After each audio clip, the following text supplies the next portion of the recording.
Hello, I'm Regina McCann Hess, president of Forge Wealth Management, and welcome to our Women in Wealth series.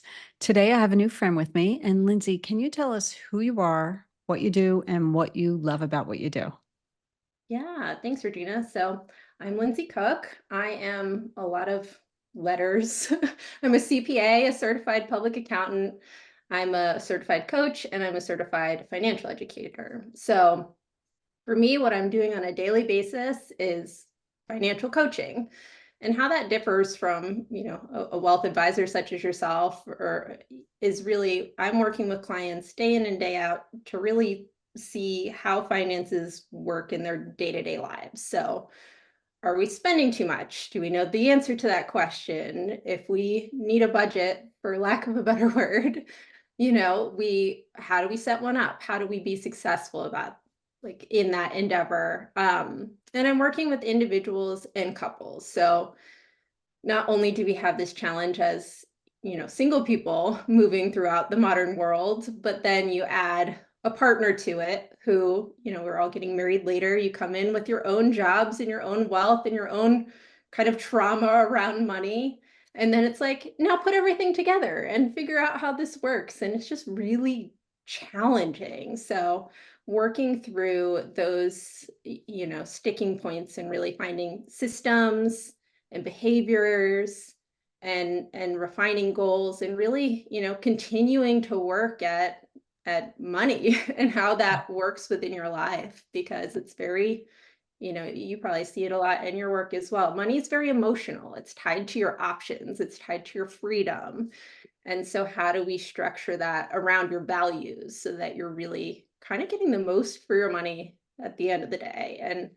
And a lot of that, in the modern world has to do with debt as well, which I think is kind of an underserviced part Hmm. of the financial journey. You come out of college and you already are losing, a good part of your paycheck to student loans. And if you are overspending, things back up on consumer debt. And how do you, get yourself out of that? That's kind of the best part of my job is really, bringing clarity to a situation.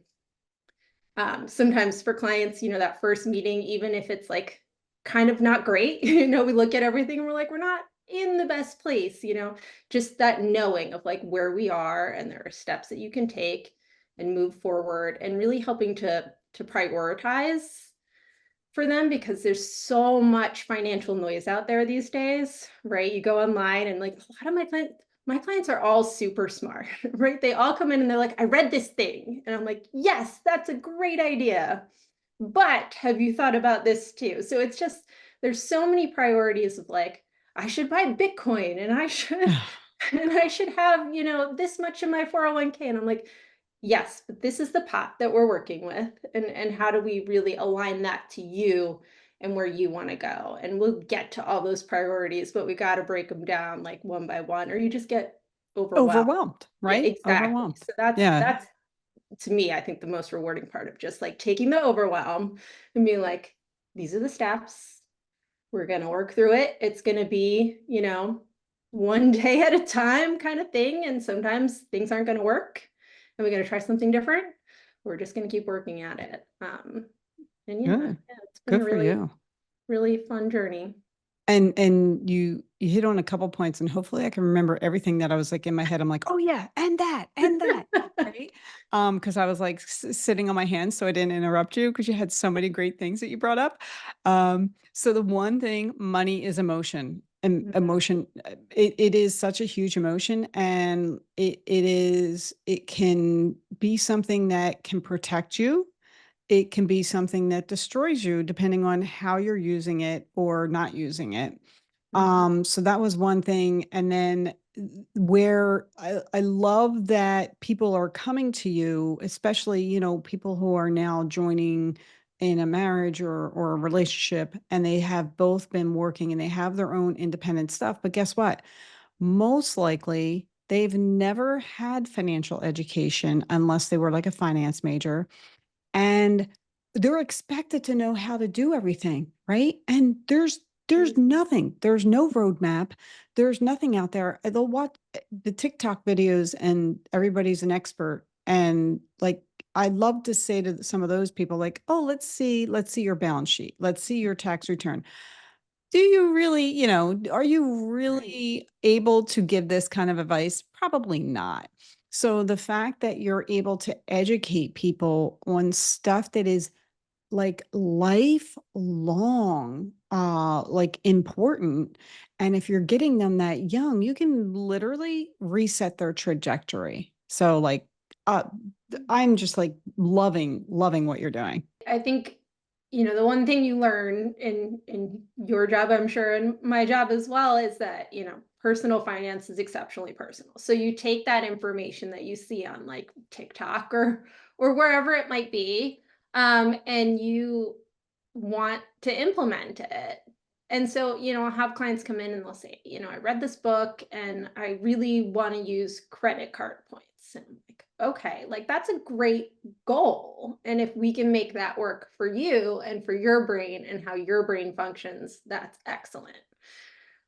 But we can't always do that. So sometimes it's having a conversation with the client that's like, your brain is not processing credit card spending the way that a brain that could utilize points effectively would do. So for instance, if you're racking up a credit card bill, like those points are never going to make up for the interest that is now sitting on that credit card. And because it's all about, doing the best, like that is like the number one question I have when clients come in, they're like, how am I doing against my peers? And I was like, I will never answer that question because it doesn't matter. It's Yeah. like Right. how do things line up for you and where Yeah. you're trying to get to? Exactly. And how do we make Exactly. that work for you specifically? Yeah. And I love that you're Answer's different. addressing the credit cards because, besides the points, there's the store cards that are like, oh, we'll use our credit card. And then you get, 10% off days or 15% off days. And I'm like, yeah, but if they don't pay their bill, it's like 29% interest. So they're still in the hole, Yeah, yeah, and your I'll eyes. see I do see a lot of, lifestyle backup right now. That's what I call it, but lifestyle backup meaning like you overspend Yeah. and it ends up on a credit card because you can, effectively pay for everything, just Yeah. not with cash, and then it backs up on the credit card and we end up having to unwind that. But, all of these things are things that you can, manage and move forward from with the right help. That's yeah, absolutely, absolutely. And even if you feel like you're dug in, like, oh, it's overwhelming. I'm so dug in. How am I ever going to get out of this? Like you said, you work with somebody like you, and you instead of this big mountain, you take it down to piece by piece and work on certain pieces at a time, Mhm. and then it's more digestible, and you're going to have that education along the way to help make sure you don't get in that same situation again. And I love that term lifestyle backup that you're using. That's awesome. Yeah, yeah, no, it really is effective. And it's so frustrating sometimes to feel like it's those small movements that need to move you forward. So it is, finding that motivation. And, sometimes I'll be like, all right, we're printing out our coloring page. Like when we paid off this much debt, we're coloring in it, like whatever it is. I also see a lot of specifically women coming in with late diagnosed ADHD. Mm, It's like an extreme struggle in trying to manage your finances because your brain yeah. wants to move things around as much as possible because that's what feels good to you.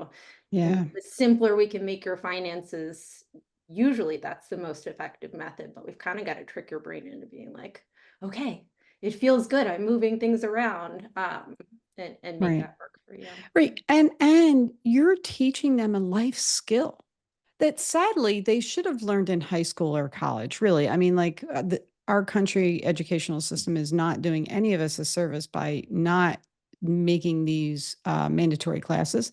But if people have to choose to come to you or someone like you to get that life skill, but once they get that life skill, my goodness, they can like the difference in their outcome could be so vast. Yeah, I mean, I always say my hope is to like put myself out of a job Yeah, one of yeah, these that's not going to days. happen. I Not mean, going to happen. mandatory financial education is, I think it's in like 21 out of 50 states at this point, which is significantly better than when I started my practice. But that means that you're getting, a semester of financial education somewhere throughout, elementary school to, senior year of high school. It's really minimal. And, Yeah, when you look at it, you're like, the most important skills probably are financial literacy and reading. Those are probably the two most important things. And one of them is just not being addressed.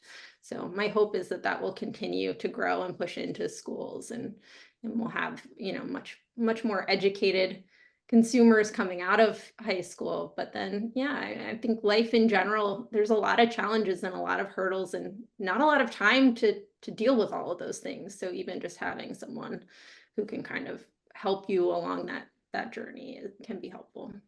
for sure, for sure.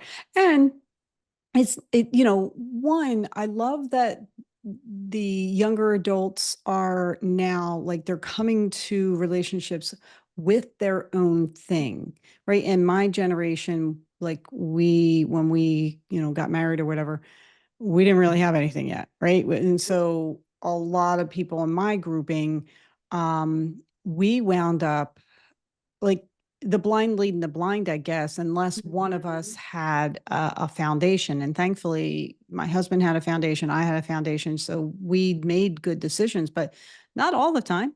We made mistakes as well and could have done a better job had we had the proper education for that kind of stuff in the beginning. But the one good thing about people coming into these types of relationships a little bit later is they've been forced to deal with some of this, and they have a some kind of a handle on it. Maybe it's not perfect, but they at least have a flavor for it. And some are taking it a step further, where when they get into that either relationship or marriage, they're doing a joint account, but they're still keeping separate accounts. And correct me if I'm wrong, if you're not seeing that, I'm seeing that a lot and I love it, where, they decide, okay, well, here's how much has to go in the joint account to pay all of our bills. Here's how much is in our, we can put in our separate accounts so that we still have accountability for, what we need to save and what we need to do. So tell me your thoughts on that. Yeah, yeah, absolutely. And I think, one of the things you highlighted in your book really well was kind of that, like, don't worry your pretty little head about money, like that was kind of like the old way about it. And that's not, at all what we see anymore, which is so wonderful. Like we're just having, more educated conversations around money. I do see a lot of separate accounts, which I like, and I think the rub comes of like wanting that financial independence, right? But also having these joint goals that you're trying to accomplish together. And so when you Mm-hmm. keep everything separate, then there is often, unless you make exactly the same amount of money and are paying exactly the same amount of expenses, there can be this resentment of like, I'm saving more than you. Or even, the partner that's saving less is like, I don't feel like I'm contributing. So like everybody kind of feels like left out of that part of the journey. Right. So there's different ways to structure that, and sometimes to really accomplish that independence, one I'll kind of have people do it the backwards way, and it depends on the couple and their situation. But the backwards way being like everything goes into one pot, so you can pay all of those important bills. You can save together, have that be part of your plan. And then from that money, you each say, okay, I need this much for my discretionary spending. And that goes to your individual account. And nobody needs to know what your discretionary, we hope nothing Yeah. nefarious is happening there. But, but nobody needs to know. Like that's your blind area where it's like, if I want to buy a purse and it was in my discretionary spending, Right. Right. then I don't need your judgment, right? And Yeah. we accomplished the savings and we paid the bills. Right. Like everybody Right. is getting what they need to out of this situation. But I think one of the most important things, at least with couples working together with finances, is really bringing empathy into the situation and understanding that you did not grow up with the same background, even if they were similar. You probably saw very different things around money growing up. And your anxieties around money are not the same. So I will see a lot of times one person in a relationship be like, I feel extremely anxious about money when we're not saving. Mhm. And sometimes you have like this weird number in the back of your head of like, if there's not this much in savings, like I am anxious, but we don't communicate that. We just see the bank balance and we get anxious. And then we clam up and we don't want to talk about it.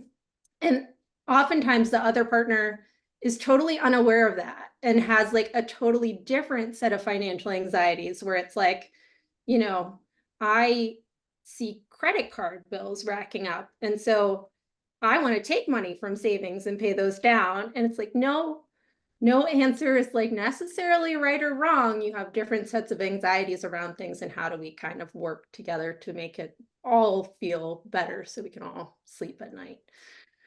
Yeah, That's there's a a great lot wrapped up approach. in Yeah. that. Yeah, that's a great approach too, because you're right. Everybody has their own money story when they come to you and what their anxieties are and what's going to be their like sticking point type of thing. So, and talking about that and each of the people in the situation knowing that about each other can actually really help. Because I know there's a lot of divorces in our world, and a lot of them are they're related to money. Yeah. So if you have a young couple working with somebody like you and learning that type of information and having those open conversations, less likelihood that the divorce is going to be related to money, right? Yeah. Yeah, and setting aside the time to talk about these things and at the appropriate time. So like I'm not, for instance, I could talk about finance all day, but I don't do it like first thing when my husband gets home of like, guess how much we spent on this? Like I'm gonna wait for a better moment than that because I know like he's tapped out for the day and it's not the time for that. So Right, right. yeah, just Yeah. setting aside that time, and if you're not able to have those conversations together alone, bringing in a third party can be helpful as well. Oh, absolutely. And I think that, I think I never thought about it that way. Having that third person to guide those conversations like that's perfect in a sense that you're giving them or helping them build the tools that they can then use later to keep doing that and reinforcing that good behavior. And one of my favorite things to say now is like, hey, let's have a Sunday morning conversation at the kitchen table. Because when we grew up, finance and money was a taboo topic at the dinner table. You were never allowed to bring that up. And families, quite frankly, don't discuss money enough. And so if you make it okay at the kitchen table or the breakfast table, it becomes more of a not like, all right, oh, we're allowed to talk about this and we're both going to come and take a piece of this conversation and we're going to lay out on the table what we have and what we're doing and reminding us of what our goals are. I'm like, that's like my whole, I think, what's it, a soapbox or, Yeah. my mission is to get more and more people to do stuff like that. And maybe having, somebody like you helping with that conversation in the beginning, I think could help them go a lot further. And because there's a lot of fear around that conversation and having somebody to guide them would be kind of cool. Absolutely. And then you talk about like the next generation and like you were saying, kind of having those conversations in your family so that the next generation knows that that's okay. uh, a lot of times when we have financial anxieties or we feel like we're not doing our financial best, which I'm going to be completely honest, nobody is doing their financial best because we're Correct. humans and we want to Yes. live and enjoy our lives. Um, but one of the things around that is, having those conversations in front of your kid, not the heated, anxious conversations, but you could have those conversations on your own. And then really consciously think about the way you speak about money in front of kids. So, for instance, if I have a client who's really anxious about, savings and like really wants to build savings, to do that, we need to either, bring in more income or restrict expenses. Usually it's restrict expenses because that's easier to do quicker. Um, and one of the ways I have my clients talk about it in front of their kids is like, we're working to save for XYZ. And to do that, we want to focus on cutting out some of these other things that don't feel as important to us because this is our goal. So really trying to frame it in a positive light instead of, more of a scarcity mindset of like, there's not enough to go around, so you can't have Yeah. that. But Right. instead, we're working towards this thing. Will you help us? Cool. I like that. I like that a lot. So if people wanted to learn a little bit about more about what you do in your practice, where would they go? Yeah, so my website's probably the best place. It's budgetbabble.com. I struggle with social media. I'm not a fan. I cannot get myself to do it. So yeah, my website is probably the best place to find me, budgetbabble.com. You're better off not being on social media, believe me. That's great. That's great. And now I know you have your own business, but have you faced any challenges as a professional woman? Yeah, I mean, I started in public accounting, which Mm, is mm, tough. why yeah, I don't know how it is now, but it was pretty tough back then. And I'm, for lack of a better word, probably a little bit of a workaholic, so that's a good environment for me. But it was, definitely a bit of a boys club, at least at the top level. And there, you know, there's a whole litany of things from just, kind of coming into that arena where you're essentially treated as like a disposable workhorse, for lack of a better term. I mean, it is. But yeah, and back in the day, there was a culture of like sexual harassment. Like Mm, it was an intense work environment. I'm very grateful for that experience because I think it gave me, the adaptability and the pedigree to kind of go anywhere.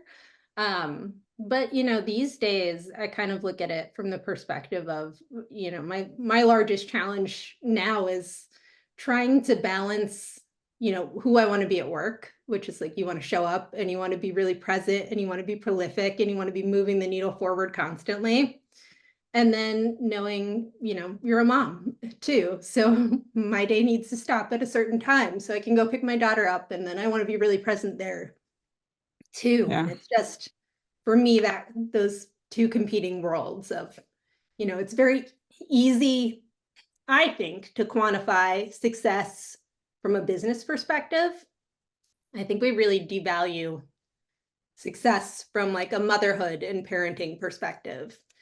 And I wish, and my hope would be that there would be more of a culture that kind of blends those two together in the future so that no one has to be like, I'm a working parent and that means this negative thing about me, or I'm a stay at home parent and that means this kind of thing about me. Like you can be both things. My mom always used to say, like, life is a pendulum and you can have it all. You just can't have it all today. True. And I think Very that true. is like the thing that goes through my mind these days, like that reminder of you can have it all, but you can't have it Yeah. all today. No, that's a great thing to keep in mind. And as a working parent, yeah, it's a challenge. It's a challenge. There is no balance. Like we talk about that work-life balance. There is No. no balance. Some days work gets a little bit more, some days the family gets a little bit more, and it's never perfect. Yeah. My daughter, I mean, something that hit me in the head one time was it was a weekend and it wasn't that long ago. It was like in the past year. And my daughter, I told her I would take her to the mall because she needed, I don't know what she needed. She needed something. And she's like, "Oh, but you have to promise you're not going to take any client calls." I was Mm. like, "Oh," I'm like, "Yeah, but it's a Saturday, Bridge." She's like, "Really?"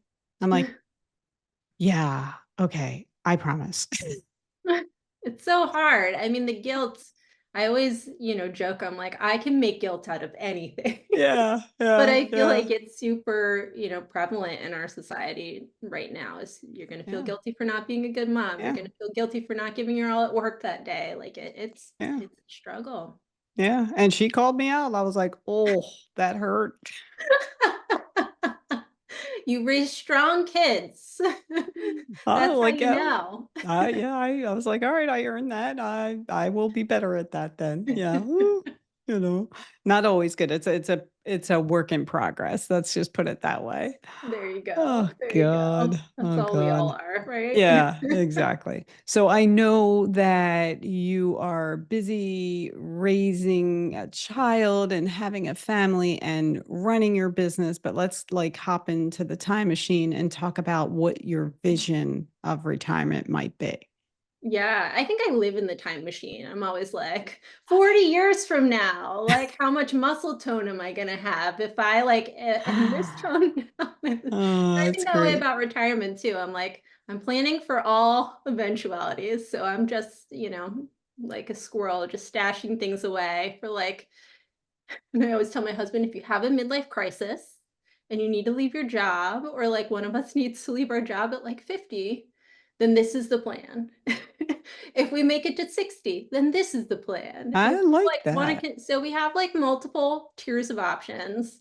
I always feel like I am, if it were up to me, I get like very overwhelmed by stuff, things. Mm, So I'm like, if it were up to me, I'd live in a tiny house alone, like on my family's property where there's just nothing in it. And it's just like me and like clean walls. So I think that bodes well for me in retirement because I told my husband the other day, I was like, if you have to live in a van, like I'm here for it. Like I don't need any of this. So that's, I have a very adaptable plan, but at the end of the day, my hope is just to be, independently living for as long as possible, hopefully out, hiking trails somewhere for as much of that time as possible, and probably following my daughter because I'm going to be bored without her, I think. yeah, yeah, yeah, yeah. I know because I have multiple different versions of what I think I wanted my Yeah, retirement vision to be, but then I always get pulled back because I don't know where my kids are going to be at that point, and right. we're going to want to be around our kids, right? So Yeah. yeah, that's going to be the factor that's going to weigh in the most. Yeah, I think, and keeping that flexible vision, right? Where it's like we can go where our values are telling us we want to be is, the ultimate privilege. Like I Yeah, think that, if there's one through line, probably for most people for retirement, you could probably tell me more than I can tell you, but that's it, having the option to, go where you want to be and be with those that are important to you. well, and here's the thing, and the biggest, I guess, strength is to be able to say, I want to work versus I have to work. Right. Such a totally different impact on your mindset and your outlook. Mm-hmm. Yeah. Yeah. So pretty Yeah. cool. Pretty cool. Absolutely. Well, thank you so much for joining me today. It was a pleasure to have you, and I look forward to more conversations with you because I think you're amazing. Oh, thank you, Regina. I really appreciated your time today. And I loved your book too. For anyone that hasn't read it yet, it is wonderful. And you'll learn all you will ever need to know about RMDs, which is so helpful. People don't talk about that enough. And yeah, no, it's a really great book. So Oh, grateful to thank you. be here as well. Oh, I appreciate you. Um, and hey, I appreciate everyone else for listening to us. And if you want to follow me a little bit more, you can find more information at forgewealth.com. And on the social media is Facebook and Instagram and YouTube at Forge Wealth. And LinkedIn is Regina McCann Hess. Go make it a great day.